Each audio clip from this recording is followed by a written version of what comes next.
आमानयबलान् दुष्टान् मेधागर्षणविह्वलान् तत्त्वनिद्रानदर्कश्चित् यदि वोत्तिष्ठते परः सहन्तव्यो मनोमापि यक्षो गन्धर्वयेव वा ऋषिरुवाच स्वाहा तेनाज्ञाप्यस्तदर्शीघ्रतदैभ्यो प्रलोचनः उदसज्जातहस्राणामसुराणां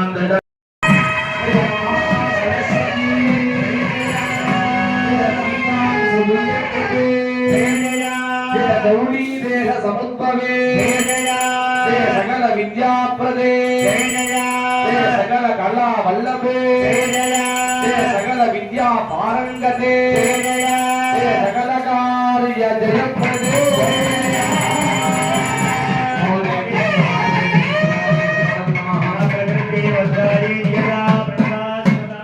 எல்லாரும் உட்கார்ந்து தரிசனம் பண்ணுங்க.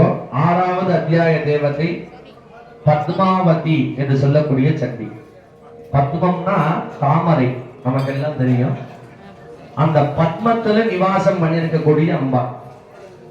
அம்பாளுடைய பலஸ்ருதியில சொல்றத புத்திரபோ உத்திரதனம் தான்யம் அத்யஸ்வாதி கவேரதம் பிரஜானாம் பவசி மாதா ஆயுஷ்மந்தம் கரோதுமான். பத்மாவதினால என்னென்ன கிடைக்கிறதுனாக்க புத்திர பௌத்திர தனம் தானியம், புத்திரங்கள் பௌத்திரர்கள் வம்சவிருத்தி, தனம் தானியம் நல்ல தனங்கள், நிறைய தானியங்கள். வீட்டுல பணம் மட்டும் இருந்தா பத்தாது, அன்னபூர்ண ஆபகந்தி தேவதையுடைய அனுகிரகமும் இருக்கணும், தானியங்கள் நிறைவா இருக்கணும். புத்திர பௌத்திர தனம் தானியம் ஹஸ்யஸ்வாதி கவேரதம். ஹஸ்ய அஸ்வாதி கவேரதம் யானை, குதிரை, மாடு, ரதங்கள் அந்த காலத்துல அத்தனையும் இருந்தது. பெரிய செல்வந்தராத்துல பெரிய யானை வச்சுருப்பா, குதிரை வச்சுருப்பா, கோ சம்ரட்சணம் பண்ணுவா, பெரிய ரதங்கள். இந்த காலத்துல கார் வச்சுருக்கோமே, அந்த மாதிரி காருங்கிறது ரதம்னு பேரு. அதெல்லாம் கிடைக்கணும்னா மகாலட்சுமியினுடைய அருள். பிரஜானாம் பவசி மாதா ஆயுஷ்மந்தம் கரோதுமா. நிறைய ஆயுசு பத்மாவதி நமக்கெல்லாம் இதெல்லாம் கொடுக்க போற அந்த பத்மாவதி சண்டிகா. அந்த பத்மாவதியை பூர்ணமா பிரார்த்தனை பண்ணுங்க. அவளுக்கு உண்டான ஆவாகன மூலமந்திர ஹோமங்கள் நடக்க போறது. தொடர்ந்து அத்தியாய ஹோமங்கள் நடக்கும். எல்லாரும் பத்மாவதியை வேண்டி பிரார்த்தனை செய்து அருள் பெற வேண்டுகிறோம்.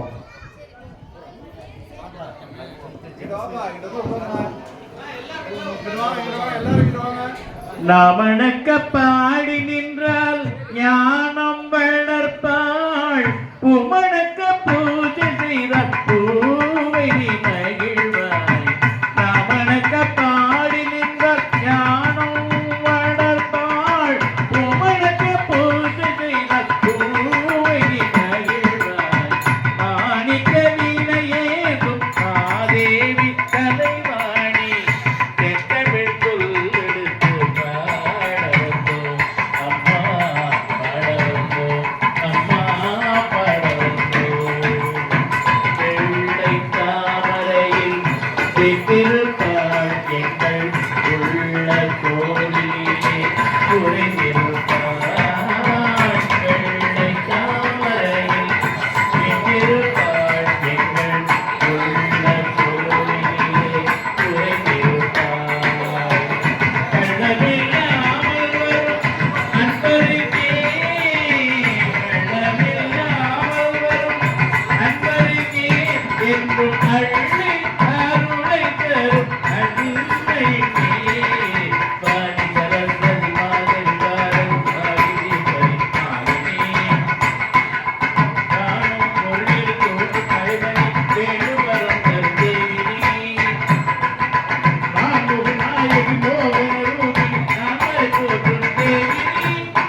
देवी महादेवी शिवाजी सततं नमः नमः प्रकृति भद्राय नियता प्रणता स्मतां पद्मावती चंडिகைக்கு ஹோமங்கள் ஆறாவது அத்தியாய ஹோம மங்கள பொருட்களை எடுத்து வரும்படி அன்போடு பிரார்த்திக்கிறோம். ஓம் ரிஷிருவாத ஸ்வாஹா வித்யாகண்யவதோ தேவ்யா சதோனோ மர்ஷபோதிதः சமாகத்த சமாகம்ய தைத்யராஜாய விஸ்தரா